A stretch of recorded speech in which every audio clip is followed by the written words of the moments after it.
Hey there, entrepreneurs. My name is Sushant, and welcome to TrepTalks. This is the show where I interview successful e-commerce entrepreneurs, business executives, and thought leaders, and ask them questions about their business stories, and also dive deep into some of the strategies and tactics that they have used to start and grow their businesses. And today, I'm really excited to welcome Mai Tran to the show. Mai is the founder of Cavology. Cavology is a Canadian-based lifestyle brand specializing in fashionable and functional accessories for dogs and their owners. And today I'm going to ask Mai a few questions about her entrepreneurial journey and some of the strategies and tactics that she has used to grow her business. Now, before we dive into this interview, if you enjoy this content, please make sure to hit the like and subscribe button. And for more interviews like this, please visit treptalks.com. And with that, Mai, welcome and thank you so much for joining me today at Trip Talks. Really, really appreciate your time. Thanks for having me. I appreciate it. So when I was doing a little bit of a research on you, I believe the result that I got was you are a lawyer who kind of shifted into entrepreneurship, and that kind of caught my attention. So maybe you can share a little bit about yourself. What were you doing before, and how kind of you transitioned into entrepreneurship, and why? Absolutely. I'm born and raised in Montreal, Canada. And growing up, I've never had dogs. My background was very, immigrant parents, very strict with school. So I entered kind of automatically the science route. I actually have a science undergrad. I went to university to get a biopharmaceutical bachelor's degree. And after that, I kind of didn't know what you can do with a bachelor's degree in science. It's pretty limited what you can do. So I explored some graduate programs and somehow ended up in law school. I quite enjoyed it. It was a very different field of study and it required a lot of adjustment going from science to law. But then I just went through it and naturally was again pushed into the field of intellectual property in law because of my science background. And I dabbled in that. I also practiced in business law, commercial law, and then sort of drifted away from it to explore entrepreneurship because during my first years as a lawyer, I got my first dog, Herky, and that kind of changed all my mindset on everything. Honestly, with her, I started doing photography just because I loved her so much. I explored photography, started posting photos of her online, and grew a community of dog lovers and dog owners. And that's how everything grew. It was a dog influencer account.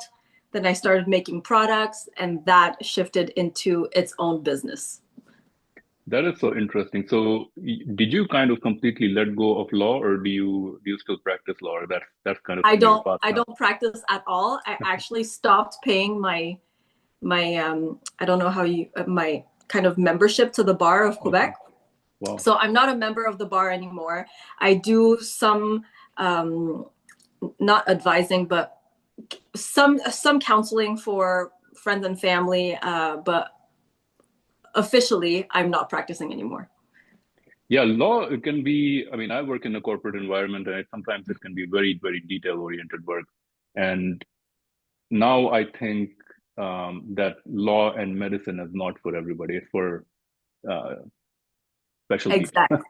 Exactly. That's what I think. When you are not, what I learned is you can be book smart at something because I was a person that was always able to learn very easily. I was book smart and I had a very ease of going to school and graduating any program. But in the field of practice, I really didn't have an interest for it. So naturally, when you're not passionate and you don't love something you do, it's very hard to be good at it and not it feeling like a job.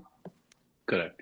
So Mhm. let's shift to Cavology. Yes. So I think you had um, one of the best ways of starting a business, which is really to build an audience first and then create the product around it, which is I think is the best way to do it, to be honest, Okay. and safest way probably, because you know that you already have the audience. So can you talk a little bit about your business, the products you're selling, and the brand that you've created? Yes.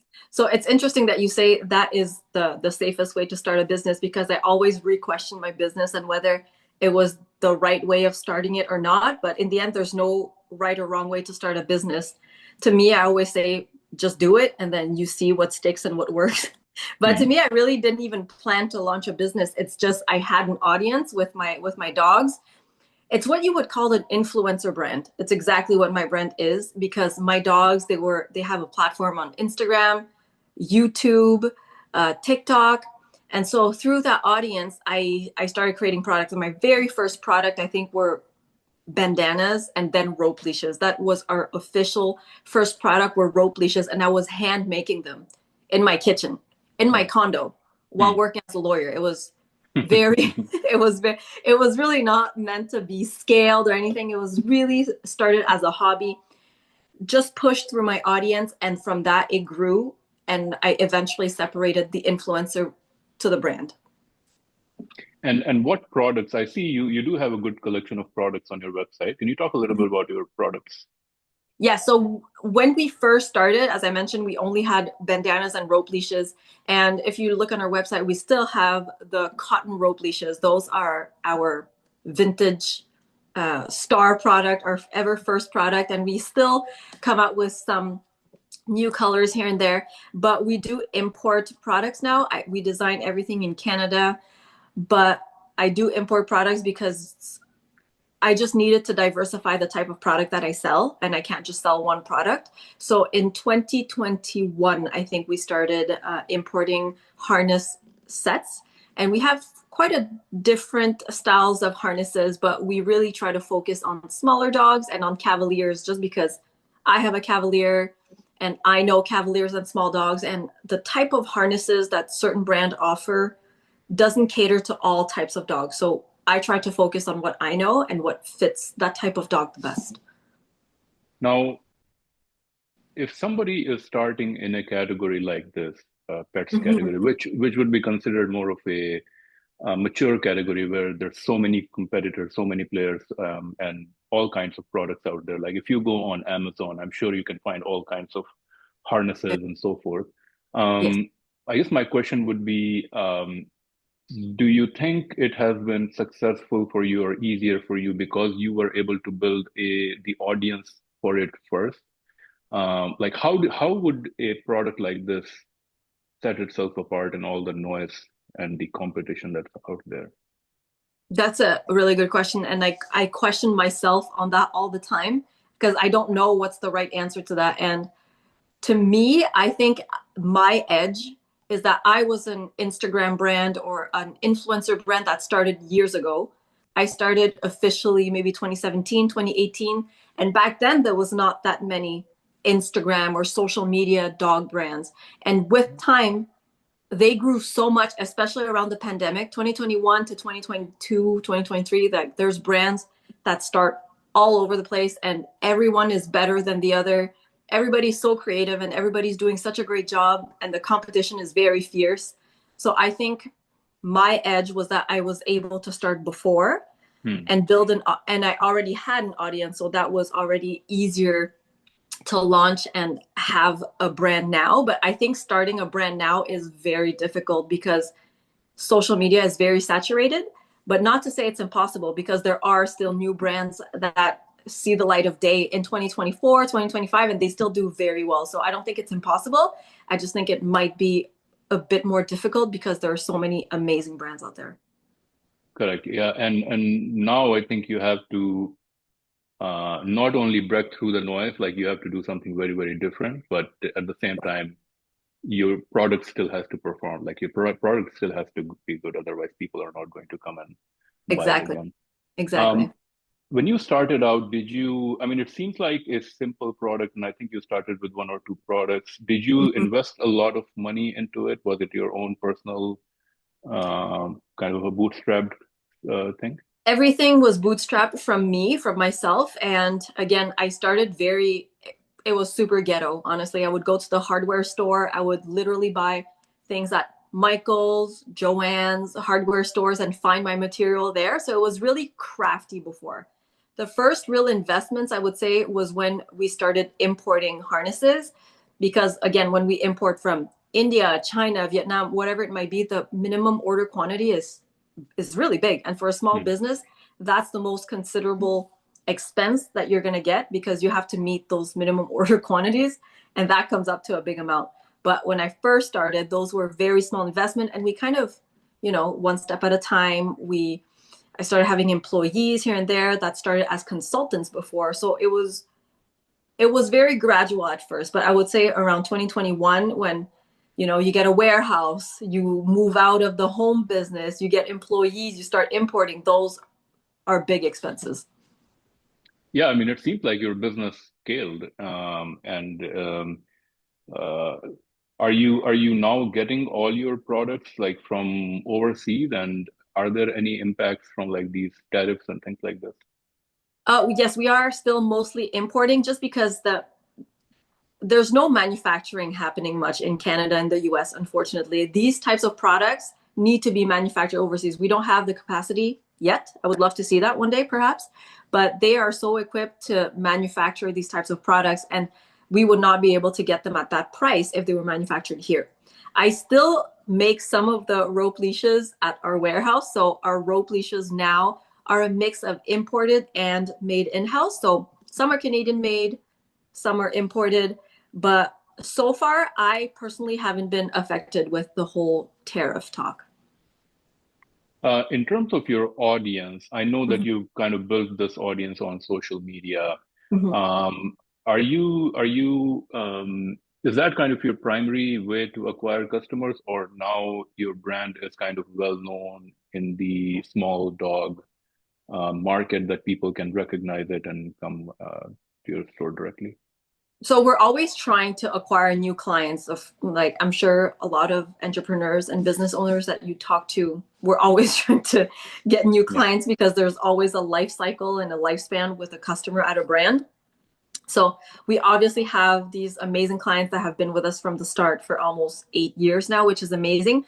But newer clients are usually acquired through social media still. So we try to create content that will attract newer customers. And I always try to still nurture my dog influencer account in order to funnel to my business still.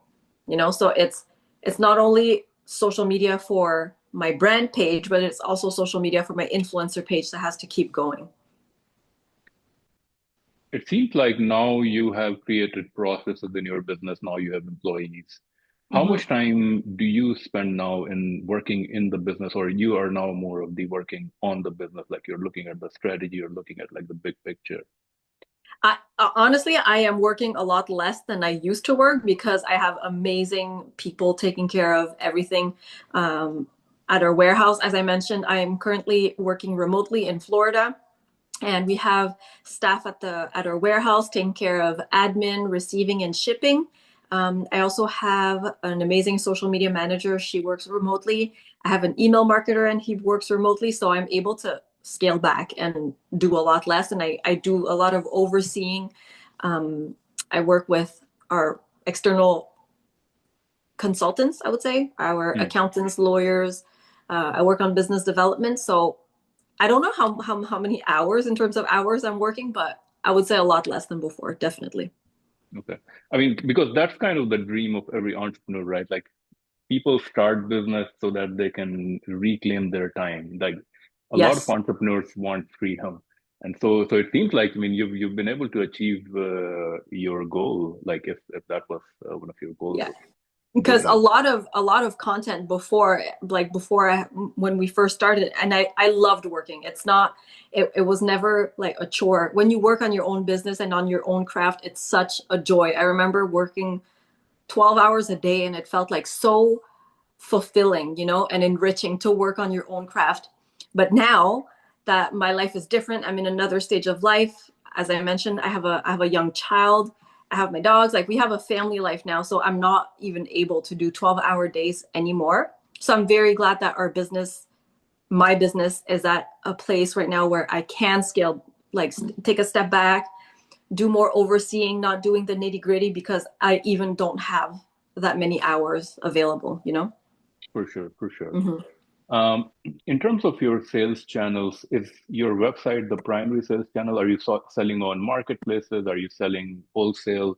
are you selling like other places also? So the main platform where we're selling is our website. For B2C, I am trying to expand into B2B, and that's a whole other challenge. Since I'm an Instagram brand and I've always been more focused on the customer, our clients are usually the customer, the end customer. But now to get more eyes on the brand and to expand, I'm trying to get into more retailers, get into smaller shops. So with that, we are on a marketplace called Fair. I don't know if you're familiar. Yes. So on that platform, I'm able to list all my products, and then retailers are able to browse through our products and get an order from there, which is amazing. Awesome. And Fair is working for you? Like, are you able to get orders there? I do get orders, not a ton, not huge. I would love for it to be more automated and have a better volume. I'm still trying to make the best out of it. I think I've been on the platform for like a year and a half or so. I see other brands that do so well on there. So I don't know if my products need some tweaking or my actual page or what it is, but I'm also trying to do some cold call outreach to brands and retailers. So with retailers, I mean, I'm assuming you're looking at like the bigger pet stores. I mean, that would be a dream. That would literally be a dream. The thing is, my limitation with going into a bigger brand is that my brand is not fully set up to fulfill such a big order. For example, if I can show you any product that you would buy in a store that has a barcode like this. My products are not set up with these codes yet. And that is an investment on our part that we would have to do. We're not so shelf ready for the bigger box stores. Usually our products do well in I don't like to call it mom and pop, but like the one-off, the specialty boutiques that you find in these stores here and there. Our products do well there because it's like a novelty product, and you see a new brand and it's kind of local. They do well in Florida, in little shops in Florida. They do very well. But the big stores, that would be a total dream come true. Like if my product could be in like a Target one day, that would be a dream.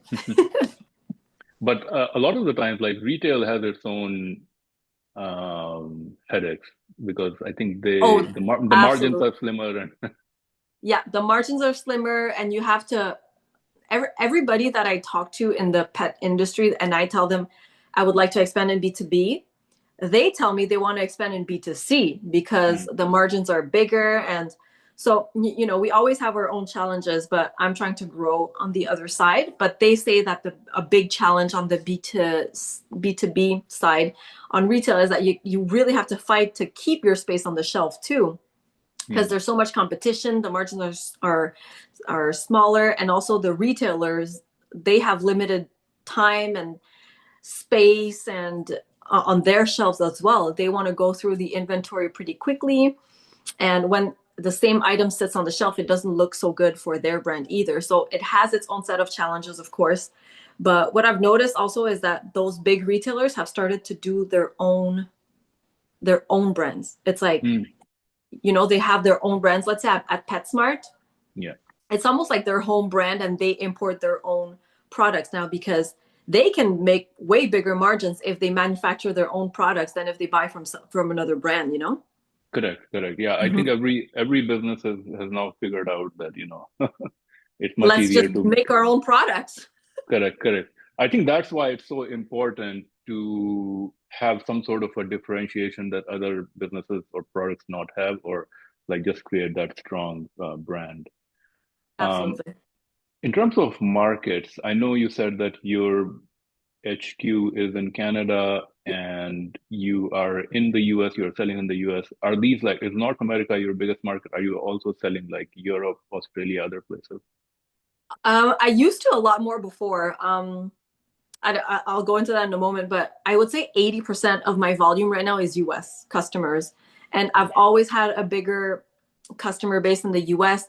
I've seen a big decline in the Europe market. I used to send much more packages to Europe, but it's declined over the years because even customers, they tell me now, they're like, when we import from outside the EU, they get taxed so much Hmm. for imports, so that it's not even worth it for them. And I feel really bad because sometimes the customer, they refuse the package once it gets to customs, and then it just gets sent back to me because it's not even worth it for them to purchase. And for Australia, I also, a small volume, I see some, but it's because our shipping costs so much to ship to Australia. So I see less going there. Hmm. But our biggest destinations is the US, followed by Canada. So I'm curious. So you did not mention a marketplace like Amazon.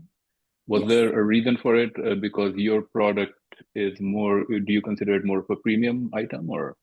I do. I am a huge Amazon customer, okay? I think I order on Amazon every single day. And what I've noticed with my own Amazon purchase behavior is that I usually go for something specific that I need, and I will usually just go through the first three products at most. Hmm. And the competition for you to be on the top three products on Amazon is so high. I don't have the budget for marketing and for ads to be on the top products. Second, our product is more expensive than what Amazon has to offer. And the pet products on Amazon for accessories is the equivalent of a quick fix almost. It's like you need something right away and you will buy it. Hmm. Our product is more premium. It has features that, it's more thought of in a product. So I feel like people gravitating towards our product have to do more research and they have to be more intentional in their purchase. Whereas when you go on Amazon, it's like, oh my gosh, my leash broke. I need something for my trip tomorrow. Correct. Yeah. Correct. Yeah. So that's No, the that reason why we're not on Amazon. It's also a big, again, it's an investment for us to go on Amazon and to bid for the ads and all that. So I've decided it's correct. not for. Correct. Um, in terms of your team, can you talk a little bit about your team? Yeah, absolutely. So our team in Montreal, we have a warehouse manager. She oversees the shipping and the receiving and everything that has to do with warehouse. That's why we call her a warehouse manager. She does mostly warehousing and shipping. I also have an admin manager, I would say. She oversees like customer service and emails, accounting when bills are due and things like that. And then I have a social media manager that I work with closely. We do monthly meetings and we come up with a social media calendar, a content calendar for the month. And it's really important to me that our content is planned, but also has space for kind of impromptu posts, Hmm. because this is something that was most important to me, is that my social media still feels like me, and I Hmm. didn't want to delegate 100% of my social media. We are still a page that posts every single day on there, so our scheduled post is 3 per week, and Hmm. then all the 4 other days I have the liberty to post something spontaneous, something that is more personal, something that arises, something that will keep the audience more engaged than a scheduled post. But the scheduled posts are still very important because I like to have some sort of structure and I don't like to scramble every single day to have something to post. So Yeah. that's for the little tidbit on my social media. And Do then I you also all? have an email marketer, and he is working closely with our social media manager as well. And he does email marketing remotely. We do 1 email a week. Okay. Yeah. And you think that that's a good frequency? Honestly, for me, yes, I think I would. My audience could manage to receive more than 1 email a week. Our stats are really good on the email marketing side, but I personally really don't like having so many emails from the same brand, and I will often unsubscribe from email lists when I get an email a day Yeah. from certain brands. So I like to keep it at 1 email per week.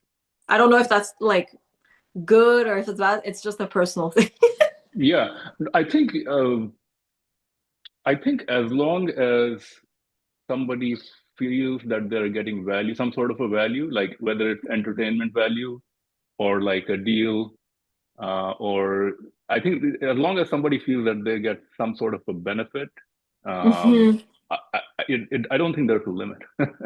So as But long that's as, the thing. Like, I don't know if I can just push products yeah. in every single mailing list. You know, that's why we try to make like some funny ones. We include vlogs and some sort of entertaining content in there, and not only push like, oh, promotion this and promotion that, to not be so overwhelming with, buy this right now. Yeah, I mean, I see I'm on your YouTube and Instagram. It looks really great. I mean, do you have well, first of all, do you find that um, social media has now become more of a um, capturing the trend wave, like, what's relevant today? Like there's a new news today, you get on that wave and you get a lot of views Yes. versus as you said, you schedule a post and that's like a Exactly. Like that's why we do a mix, because every single time there's like a trend or there's something, I need to do it right away. We even have our social media manager. She also has we call her a Reels girl, but hmm, she sends us trends of Reels to do. And honestly, if I don't do it within the week, it's no longer relevant. So correct. I always have to catch it at the right moment. And I'll give you the perfect example is every time there's a red carpet event, and the latest one was the Met Gala. Yeah. I always do a post about that, and it's always the following day. So let's say there's a weekend event, the VMAs, the Met Gala, the Oscars, whatever it is, there's always red carpet, and there's always some sort of content that's pop culture related that I can do a post of the next day. So that's always something that I like to do and jump on. Awesome. Yeah. I see that your YouTube channel has a pretty decent following also. Do you receive some ad revenue on that or On my influencer, I don't know if you're looking at Herky the Cavalier or Cavology. Herky the Herky. Cavalier? Yeah. Yes, we do have AdSense revenue. And that's what I love about YouTube, is that it's such a almost permanent space. Like so many of our clients and so many of our customers, even to this day, when they meet me in person or when they purchase from Cavology, they say, I found you on YouTube years ago when you first got a Herky. So the connection that you feel with somebody you find on YouTube is it's so deep and meaningful because it's long form content. So people that know us from YouTube really know us the best. And we've been posting on YouTube for so long that yes, I still have AdSense revenue monthly, and it's good revenue, I'm guessing. I would love to have more time to post content on YouTube again, because it really nurtures the following and the customers, because they really feel like they know us, and we provide such different content on there than a product-based business. So I don't know. I love my YouTube family like the most. No, it's awesome. Mhm. Um, what is your future vision for your business? Oh my goodness. I would love to get into a big retailer, a large retailer. Like my top retailer of my dreams would be Target or Nordstrom. Putting it out there, those are my Mhm. top goals. I would love to see that one day. Otherwise, I would just love to be able to still do this, come up with new products that our customers would love, still provide content for Cavalier owners, tips and tricks, be like the go-to source for Cavaliers always, and still be that person. And, just being able to live life, continue having a family life, and continue doing this, which I love. When you are thinking about new product ideas, do you like survey your audience? Oh my gosh, I do sometimes, but you know what I've learned is that when you survey the audience, people will say whatever. Okay. It's Okay. like, I will often do a poll, okay, about what people want to see. I'll give you a perfect example. Like I say, who wants a restock of this? And then that person will say yes, let's say. And then when you restock, you don't hear about them, or they don't care.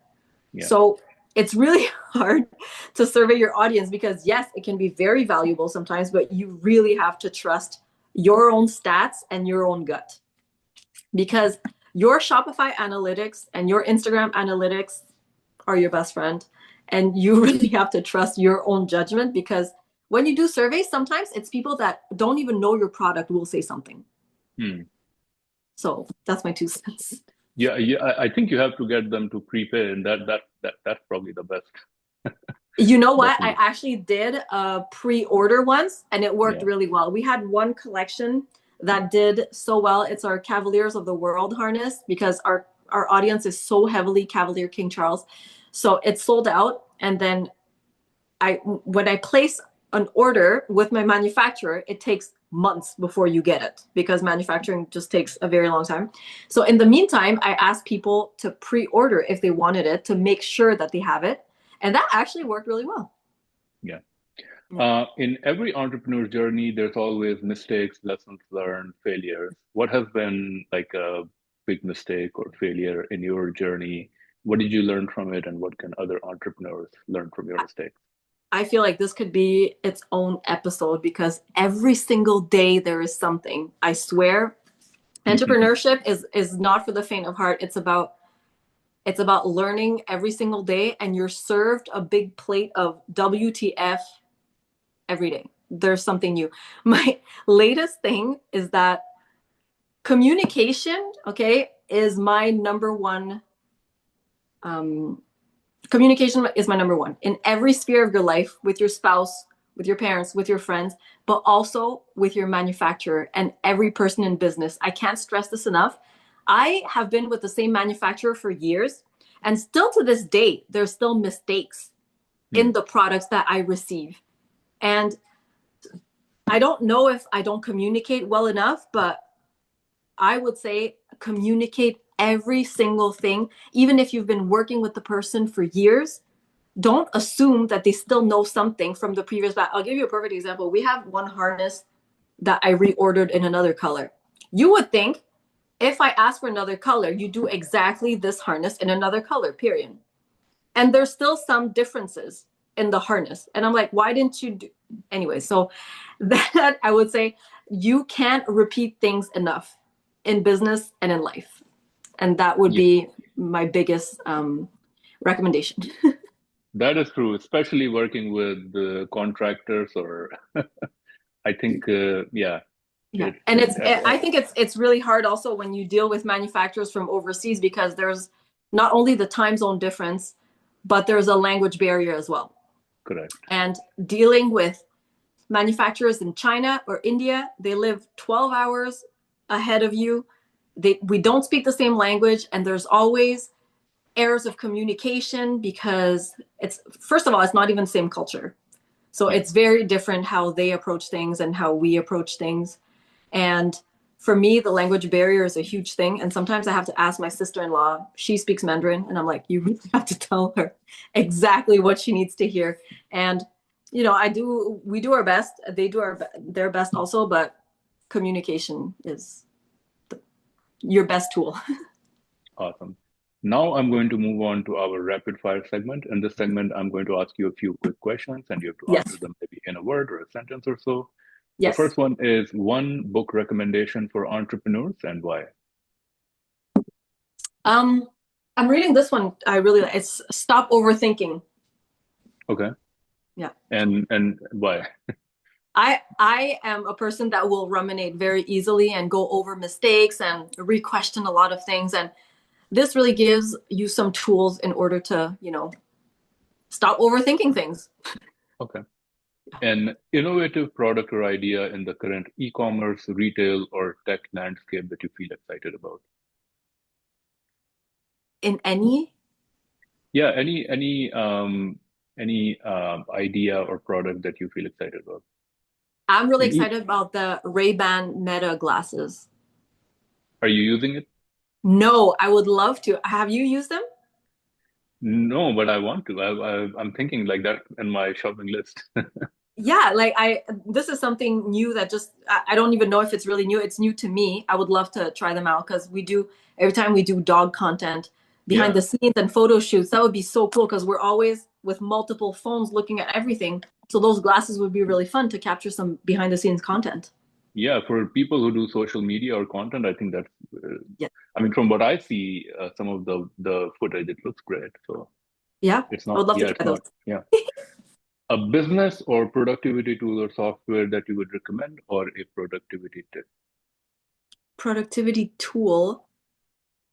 Is that what you said? Productivity tool? Tool or tip? Uh, What honestly, makes you productive?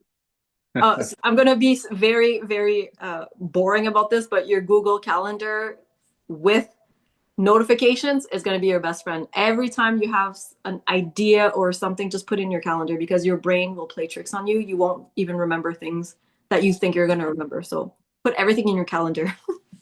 Yeah, awesome. Another startup or business that you think is currently doing great things? Another startup or business. Um, Any product that you buy from any other business that you really like? oh, I really like currently, this is gonna be very boring, but Hydro Jug. I really, really like this. I'm all about hydration, and I used to be a Stanley girl, like the Stanley Yeah, cups. But yeah, Hydro Jug is really good because it's actually leak proof. So I'm nice, a big fan of Hydro Jug. I'm gonna say Hydro awesome. Jug. Okay.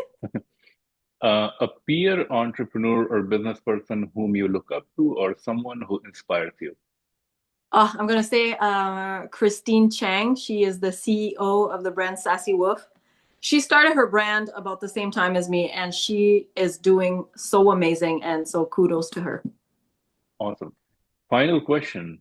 Best business advice that you have ever received or you would give to other entrepreneurs? I would say my biggest tip is if you have an idea, just do it. Don't overthink it. Just start it. You never know where it's gonna go. Awesome. Well, those were all the questions that I had, Mai. Thank you so much for sharing your story, for sharing your business advice, lessons, and failure. And if anybody wants to check out your products, what's the best way to do that? Okay, thank you so much for having me. Have a good one. What's if anybody wants to check out your products, what's the Oh, best way sorry. to do that?